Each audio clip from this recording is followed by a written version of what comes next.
What's going on, my beautiful alien seekers, searchers out there, partisans, laser beam searchers, UFO watchers, UAP collectors, and government documents expectants up at the whole world. One of the worst things you could do to an audience to movies to promise a lot and give out very little. Actually, some movies are all made of promises and only exist because of hype.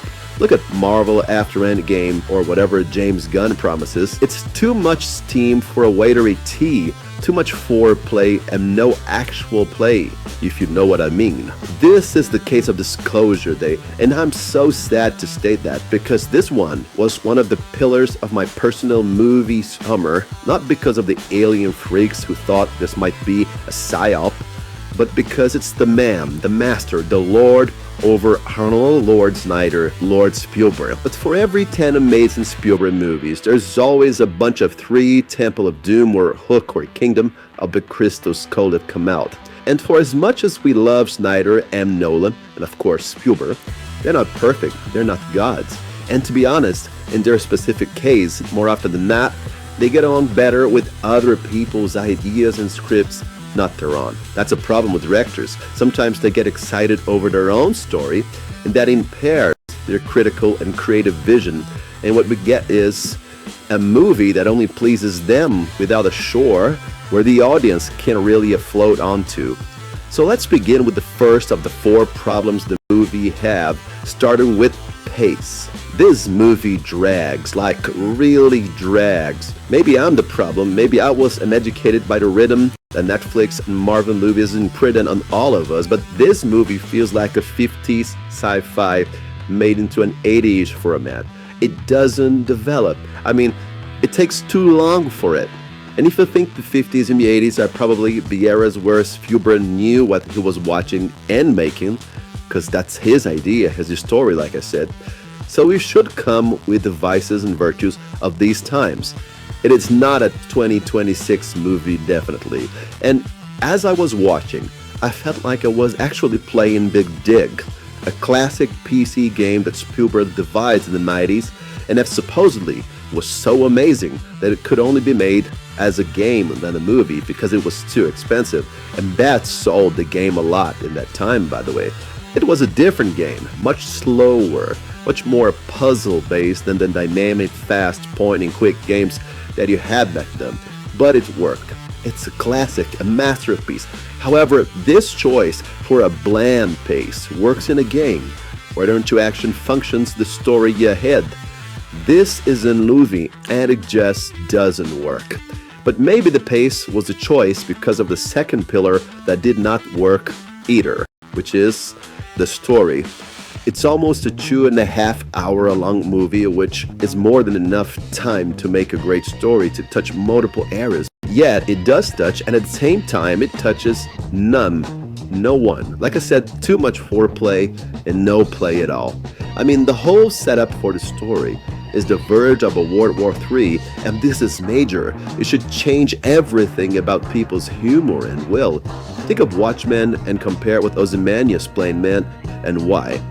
But the only moment when that's merely hinted at, it's a disruptive Leto scene at a convenience store in a gas station, and that's it. The rest just like, there's nothing going on really in the world, except that there is this little parallel reality in which a secret agency chases down an ex-member who possesses important data, and it saw that too many times. The movie also touches the religious aspect of a near end of the world moment, and this world is about to discover that there is actually aliens all the time, and what that could mean for spirituality, but that's it. It's all on the wisdom of Hainam. I don't know how to call that old lady, but there's a very obvious symbology when in a certain moment Coleman Domingo's, Josh O'Connor, and Emily Blunt's characters stay in line, forming the old pagan triad of spiritual entities, a father god, a mother god, and a son god, a neo-religion that is starting with them and the aliens, so to speak. Mega giveaway devices placed like halos over their heads at a certain moment, and some inane discussions about the topic between characters, and that's it. Once again, it's Psalms to Spielberg and his story. I think that's the way he envisioned this.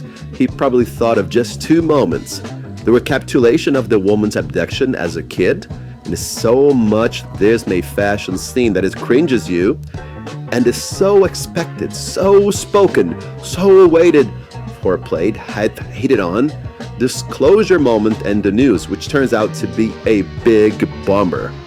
And from that point on, he found excuses, aka a script, to die thanks and until he'd get there, and the least coherent way possible, with ever more cringy, slow, and nonsensical action scenes.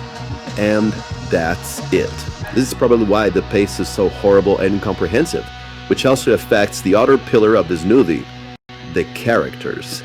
Emily Blunt's character is a sort of alien Jean Grey who uses her psychic powers to open literally all of the gates she wants.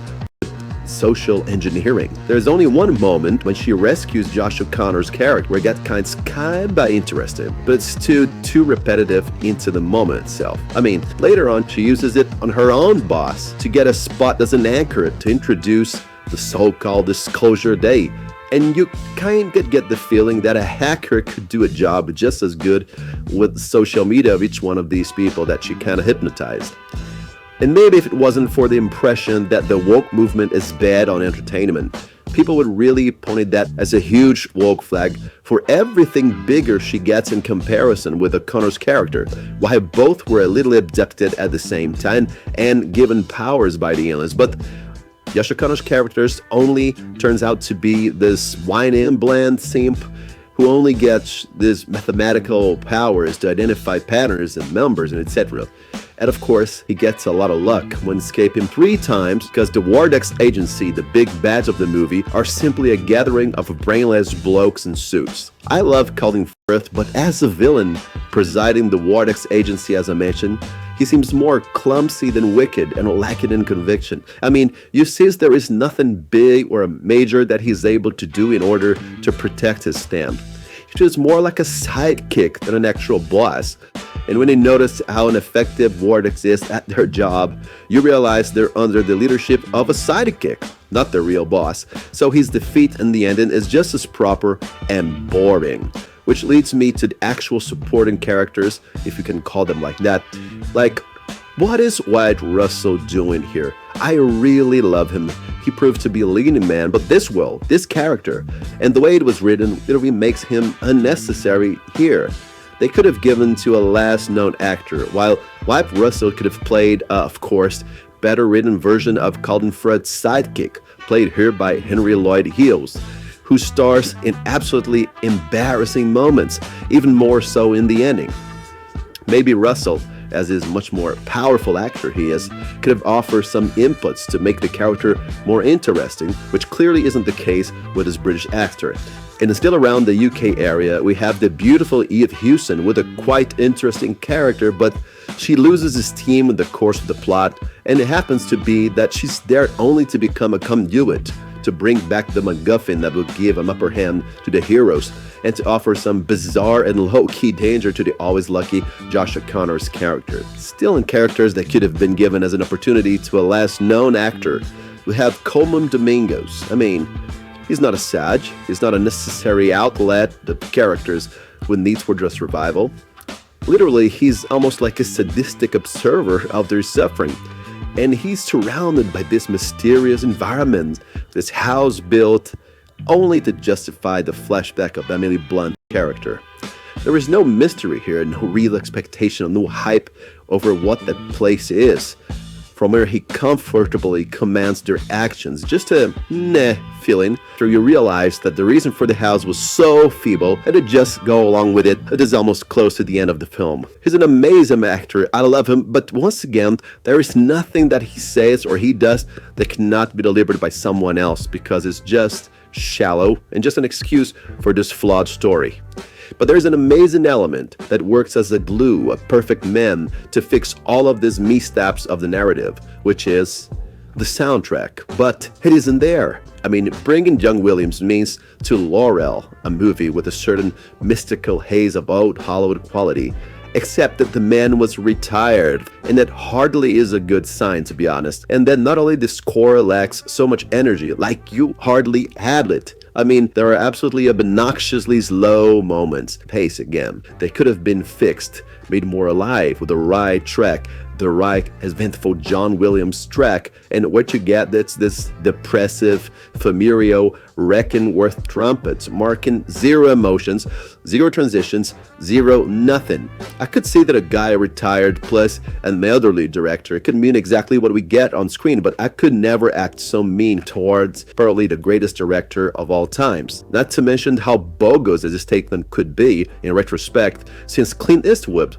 recently retired, just gave an amazing movie a few years ago with Juror Number 2, and he was 91 years old. Disclosure Days feels like going to bed with the most beautiful alien of the galaxy. She talks about the secrets of the cosmos. She talks about humanity's destiny. She talks about God. She talks about being of the world. She talks about disclosure for 2.5 hours, and then she turns and goes to sleep. That's Disclosure Day. Maybe this particular genre is now out of Spielberg's league, or should be, when it's own idea. Anyways, he is in Ready Player 2 as a producer, not a director anymore, so maybe he's his mark and we are not. Well, if you stayed this far, thanks for watching, like, subscribe, share, and I see you next.